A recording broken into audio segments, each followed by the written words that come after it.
Somehow I just knew. Nefertiti. You lied to me. I told the king that my youngest daughter will not be a nominee, but he insisted. So you just sell me off like a common slave. Do not mistake me with the Mitanni and other sad kingdoms who send their daughters to foreign lands. Do you understand? An entirely different kingdom from which they will never return. Do not treat me as though I have done such a heinous act. I am merely sending you down the hall of your birth palace to become princess of your own land. And I would just want you to be okay with it. Is that so bad? So I do have a choice. Nefertiti, it is the king's request. What would you have me do? I would have you turn back the hands of time. Is it true what they say? That a soul is without corruption. Only the spirit of man can be corrupted. But the soul, by nature, is pure. In life and after. And after. Yes. How do you know? Words could never reveal such an answer. That is for your own heart to discover.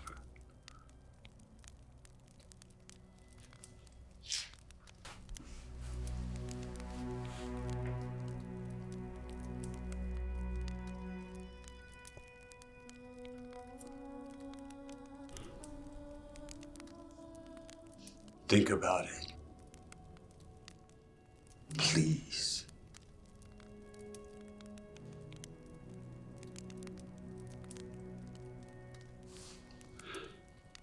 It would bring me comfort to give the Pharaoh my graces,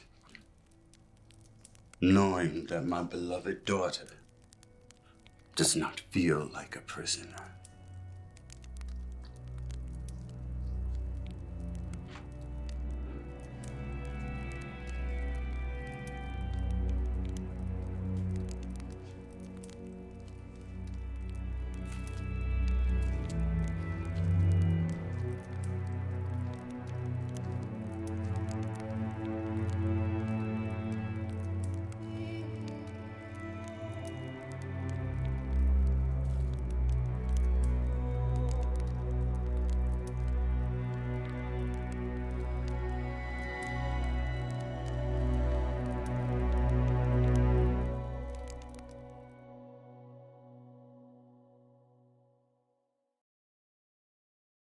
All right, so we're back. Yes. The first one was a little long, so I apologize. I'm going to blame it on Keith. For being so great. Yeah, but Keith's back. It's episode 2 of Forgaten, the making of. Not only do we have Keith back, we have now the director here and the creator. Who honestly should have her own episode, but we need the two of you. Mm-hmm. Yeah. Because if it wasn't for all three of you, I don't think this would have shown up on film. No. So I'm going to start with Candace. Ladies first. Cool. Candace, where are you from? I'm from ATL. ATL. Yes. Shawty, what's up? So this is more Egyptian history than anything.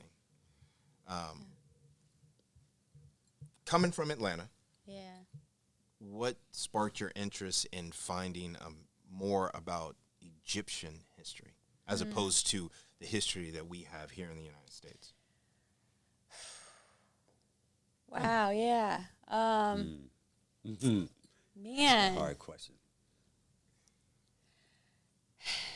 I think for whatever reason, I don't know why, it's just built in me. I am drawn towards fantasy and I'm like, just as a person, I'm fascinated with like old architecture and ruins and castles. Like, that's my whole aesthetic, you know, as a person. So I love that whole genre. But I think what also led me to this story, or just in general the world of Egypt, is, I think, as how do I say this? As people of color, Black folks, I wanted to be able to find and create and share a story where we are seen in the light of like kings, queens, thriving civilizations, just another narrative. You know, I think our history here in the States is very important to be told, and it's needed. But I don't know if we hear enough about like what were our stories like before we got here. And yeah, I think that's part of what drew me to wanting to tell this story. I mean, that's super important, especially in today's world, when people are starting to go back to using the word "hey king," "hey queen," stuff of that nature. Getting back to like originally, because the question always arose in my house. My son, going to a predominantly white school, always was like, "Well, where were we before slavery?" Yeah. And this kind of answers that question of what were we and where were we before all of that happened. Yeah, and when you delve into the history of ancient Egypt, I mean, they were like phenomenal for so many reasons. You know, they were just a phenomenal civilization, and I don't know if we hear about it enough. Absolutely. You know, so yeah. Did you take those aspects of it into account with the direction of the film? Definitely.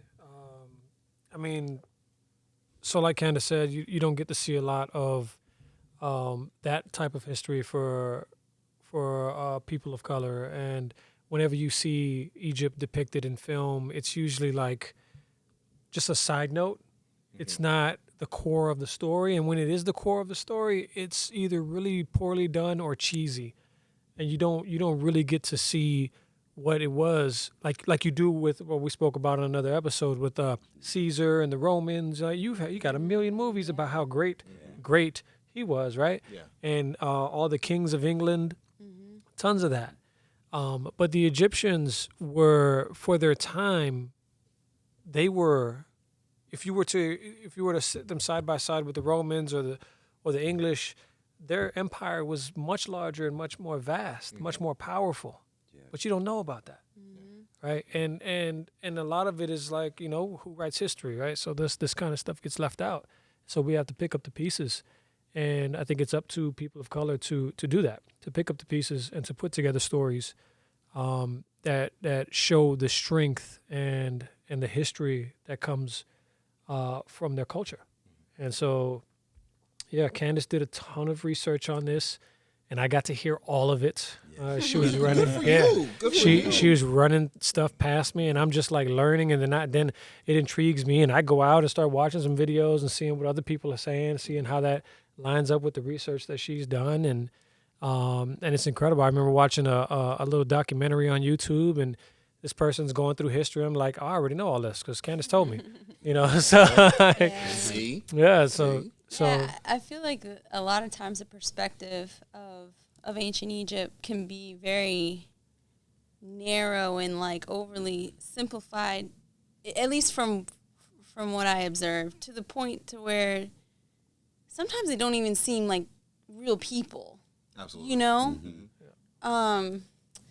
And, you know, I think a lot of that has to do with we're given like a Eurocentric lens to it. And so one thing that I really wanted to do with this project is to show ancient Egypt in a different kind of light, you know, humanize the folks that lived during the particular time that we're delving into with Akhenaten and Nefertiti, and humanize them, because Akhenaten, if you look up him as a historical figure, most of what you will find, he is labeled as a heretic king. What does that mean? He went against the status quo religion, and a lot of historians kind of write him off as crazy, and you know, and he committed heresy, you know. But you know, I was like, this can't be the only narrative. Like, you know, let me keep digging, and I came across some Egyptologists who were Egyptian, and other historians of color. That's a keynote. Yeah, and Why and so? they, if you read their descriptions of him, he was a religious visionary. Okay. And you know, when I was, even before I got to them, when I was reading what he was doing and the maybe motivation behind it, I'm not comparing him to Jesus per se, but like, it kind of seemed like what he was trying to do was to, I guess, bring like a revival to Egypt, you know, and he wanted to. This was my interpretation of it. You know, he was trying to find a deeper spiritual connection for his people. You know, I guess this is just the way it was being filtered into my brain as I was reading these historical interpretations of his life through like much of the like the Western accounts. And I was like, no, let me just keep digging. You know, this sounds very one-sided, and nothing is ever this one-sided, you know? And so when I kept digging, I did find different perspectives and people who record his life very differently. And that's part of what interested me so much about his story, because there's probably a little bit of truth from all perspectives. And that's what I wanted, or what I also wanted to be able to bring to this story, is to humanize him, you know, looking past just, oh, he's a religious visionary, or no, he's a heretic, and let's humanize him and the other characters in it, which is what I feel like we haven't necessarily gotten anytime there's, you know, something on film about Egypt. Yeah. So Keith, when you, in your preparation for this particular part, knowing that the character that you're playing, the person that you're playing, not even a character, the human that you're playing, is looked at societal-wise as a little off his rocker, a little before his time, should I say? I play Nefertiti's father, the Pharaoh's vizier, his war counselor. Okay, so. But I will say, And Candace in my will say. sorry, just in my research, so Akhenaten is actually the father of, as far as we know, he's the father of King Tut, who is more well known. Now we're And King starting to Tut's understand. death was very mysterious. No one really knows what happened. People have theories, and one of the theories is that Vizier I, we say A sometimes, but I believe it's Vizier A. Yeah. That you Vizier play. I, is Okay. is the correct pronunciation. It's I. Yeah. Some people theorize that actually he was a part of King Tut's death. Yes. But that is not the narrative. Well, I'm not going to say what narrative I went with in my story, but that is the historical context behind his character. Okay. Yeah. That makes more sense. But I will say, without giving away the story, I don't know. I just feel like we humanized him. We made him like a real person past, oh, did he He's just conspire a to kill war. the king? Or, Yeah. you know, I feel like we gave him a lot of depth, and now I'm gonna shut up and let Keith talk. So I feel like. Oh, I'm sorry. No, Ask no, me. no. So basically, you're the inspiration Of Nefertiti being who she was. this without because if I explain too much, it's going to give away some stuff. Okay. But as an actor, when I read this, I was like, oh, wow, okay. I originally there was something else, but what Candace came up with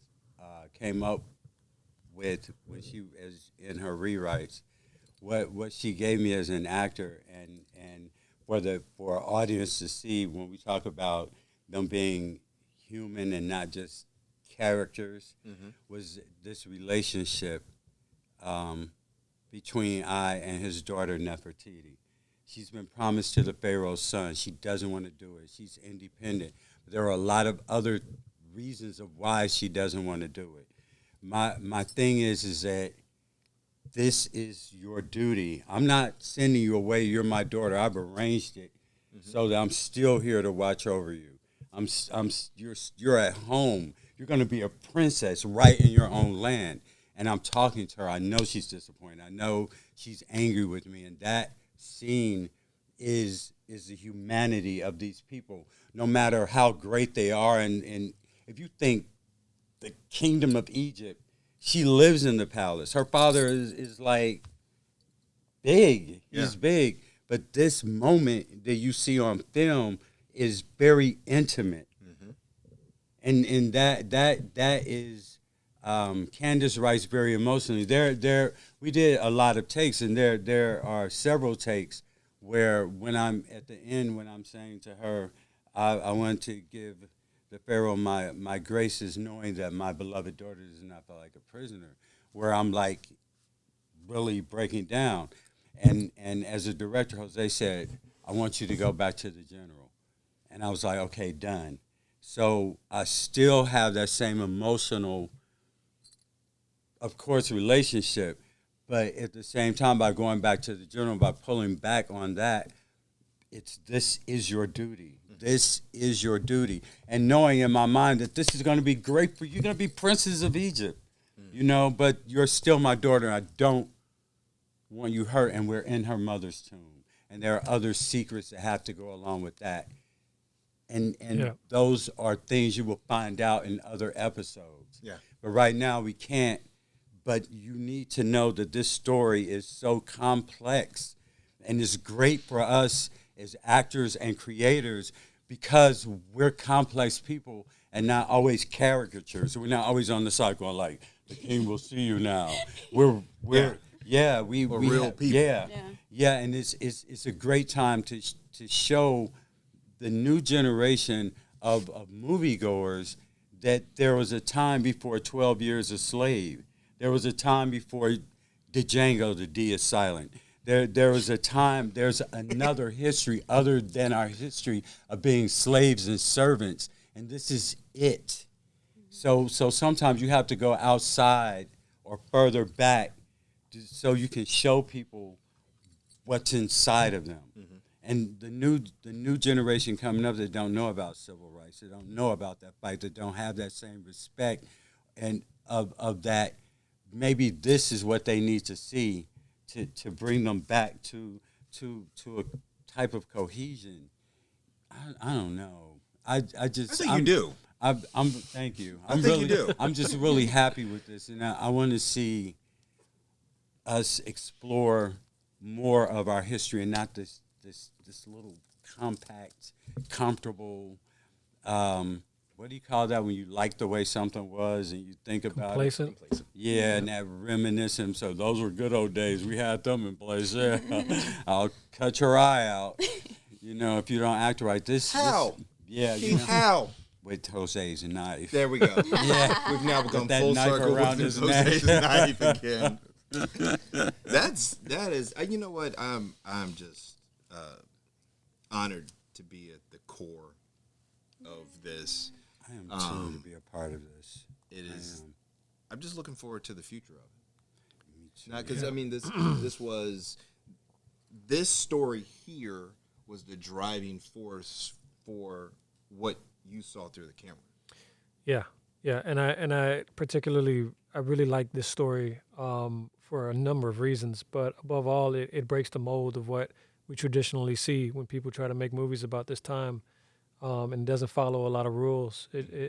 Candace just wrote what she felt, what she liked, what she loved, and she just poured it all into that script, and and it allows for us to see this world from a different lens, much more freely, So I'm super excited about it. I love that she took that direction with the writing.